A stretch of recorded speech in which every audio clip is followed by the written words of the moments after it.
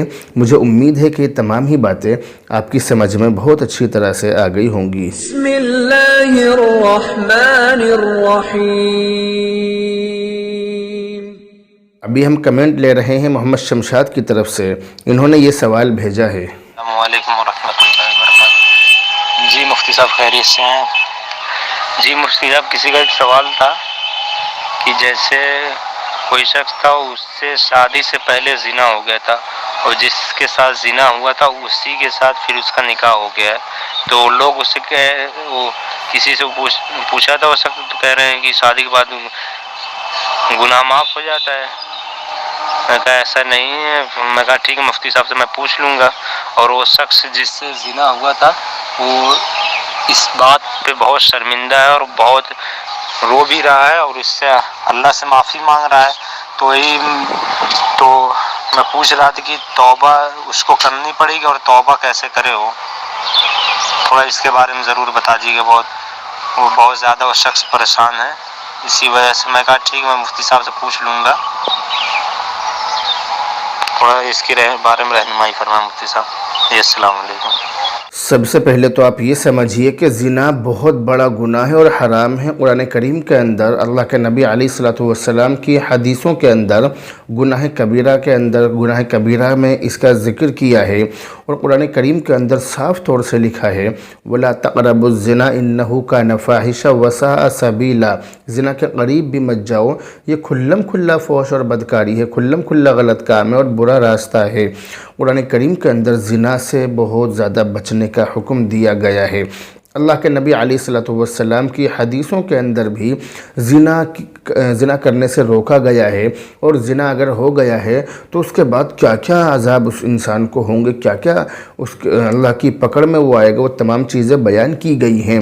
اللہ کے نبی علیہ الصلوۃ والسلام کی حدیثوں کے اندر یہ ذکر موجود ہے کہ ایک شخص نے اللہ کے نبی علیہ الصلوۃ والسلام کی خدمت میں حاضر ہو کر اللہ کے نبی علیہ الصلوۃ والسلام سے زنا کی اجازت چاہی۔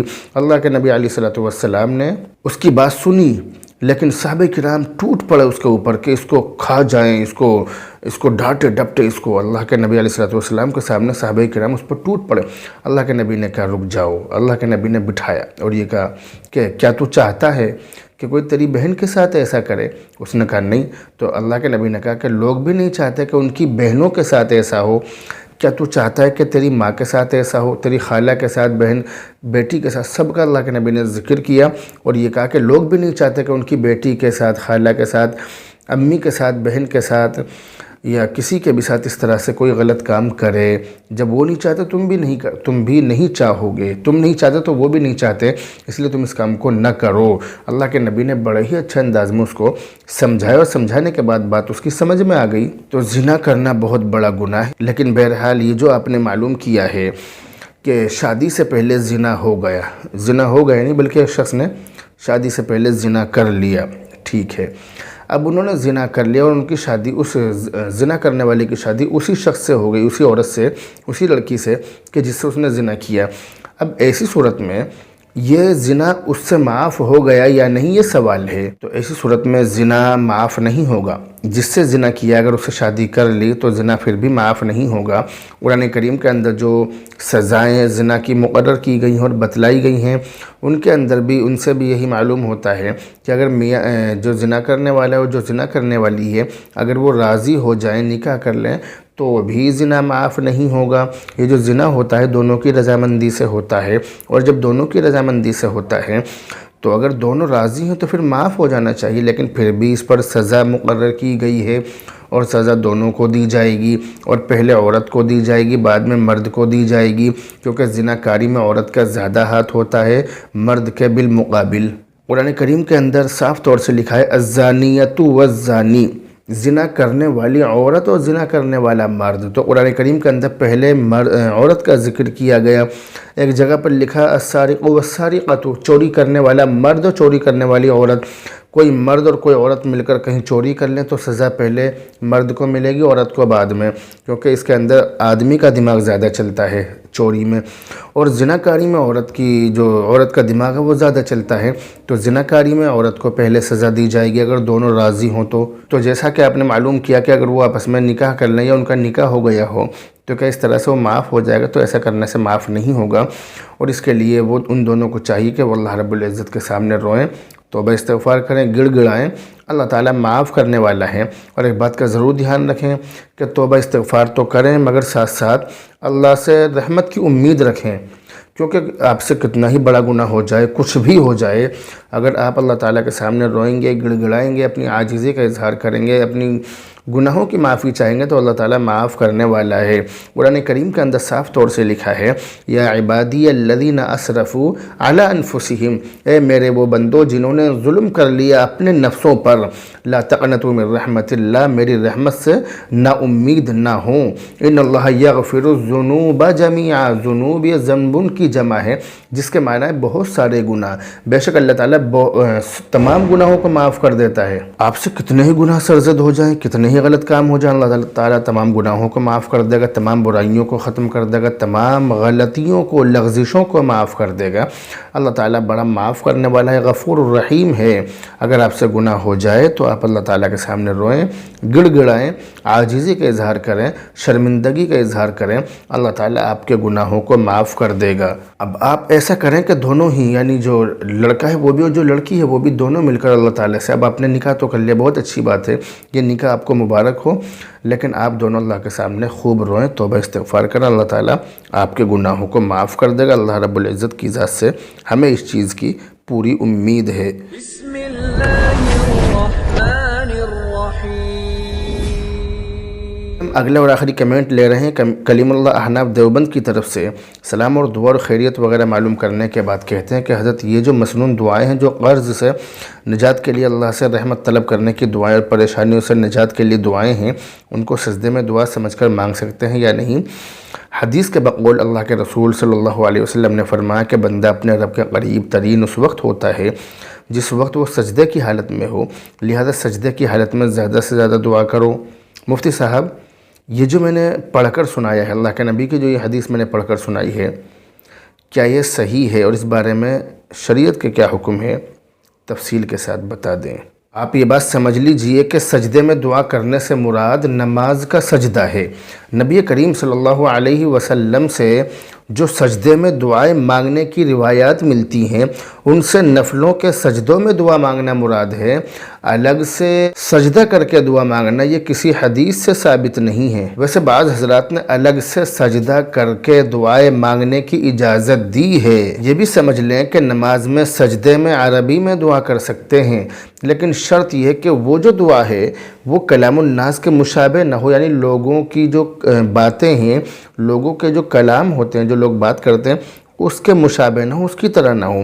لیکن ہاں فرائض میں افضل یہ ہے کہ سجدے میں صرف سجدے کی تسبیح پڑھی جائیں اور نماز میں عربی کے علاوہ کسی اور زبان میں، جیسے کہ اردو میں یا فارسی میں یا انگریزی میں یا کسی اور بھاشا میں، عربی کے علاوہ کسی اور بھاشا میں دعا کرنا یہ درست نہیں ہے بلکہ مکروہ ہے. اسی طرح سے قاعدہ خیرہ میں التحیات و درود کے بعد عربی زبان میں ہم وہ دعا کر سکتے ہیں جو احادیث کے اندر منقول ہیں.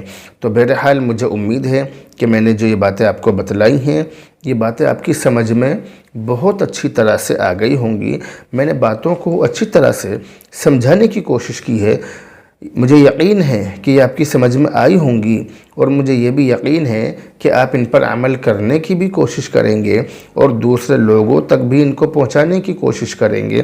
آپ کے جتنے بھی دوست ہیں، ملنے جلنے والے ہیں، متعلقین ہیں، احباب ہیں، جو بھی ہیں، آپ ان تمام لوگوں تک ہماری اس ویڈیو کو پہنچائیں تاکہ اس کے ذریعے سے وہ دین سیکھیں اور ہم بھی دین سیکھیں، اور پھر یہ ہمارے لیے آخرت میں ذخیرہ ثابت ہو.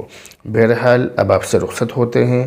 دعاؤں میں یاد رکھیں. السلام علیکم ورحمۃ اللہ وبرکاتہ. مفتی خالد قاسمی کے چینل کو سبسکرائب کریں، ویڈیو کو لائک شیئر کریں. شکریہ. Subscribe to Mufti Khalid Qasmi and like share the video.